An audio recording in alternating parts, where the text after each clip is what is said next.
2 డేస్‌తో రాఖీ పండుగ అయితే వచ్చేస్తుంది గదండీ! స్పెషల్‌గా రాఖీ పండుగ గురించి చెప్పాల్సిన అవసరం లేదు. సిస్టర్స్ అందరికీ చాలా సెంటిమెంట్ అయిన పండగ. ఈ రాఖీ పండగకి బయట కొనే స్వీట్స్ కాకుండా మీ బ్రదర్స్‌కి స్పెషల్‌గా చేయాలి అని ఏదైనా చూస్తుంటే మాత్రం ఈ రెసిపీ అయితే క్విక్‌గా అయిపోతుంది. టేస్ట్ కూడా చాలా బావుంటుంది. నేను గ్యారంటీ.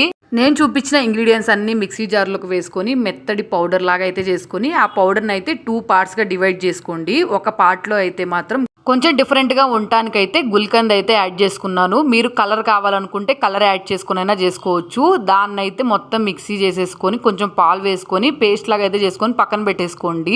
సెకండ్ పార్ట్‌లో అయితే పాల పౌడర్ కొంచెం పాలు వేసుకొని ఇలా నేను చూపిస్తున్నట్టయితే మధ్యలో ఏమో గుల్కంద్ వేసుకున్నాం కదా, అది పెట్టేసుకొని పైన అయితే ఇది పెట్టేసుకొని ఇట్లా రౌండ్ చేసుకొని కట్ చేసుకోండి. మనం షుగర్ యాడ్ చేస్తాం కాబట్టి కొంచెం జావగా అనిపించి అతుక్కుంటా ఉందనుకోండి, ఒక 1 అవర్ కానీ 2 అవర్స్ కానీ ఫ్రిడ్జ్లో పెట్టేసుకున్నాం అనుకోండి, ఇన్స్టెంట్ గా అయితే స్వీట్ రెడీ అయిపోతుంది. హెల్దీగా అయితే ఉంటుంది ఖచ్చితంగా. బయట నుంచి తెచ్చిన దానికన్నా మన చేతితో చేసిన హ్యాపీనెస్ వేరు కదా. ఖచ్చితంగా ట్రై చేసి ఎలా వచ్చిందో కమెంట్ సెక్షన్ లో కమెంట్ చేయండి.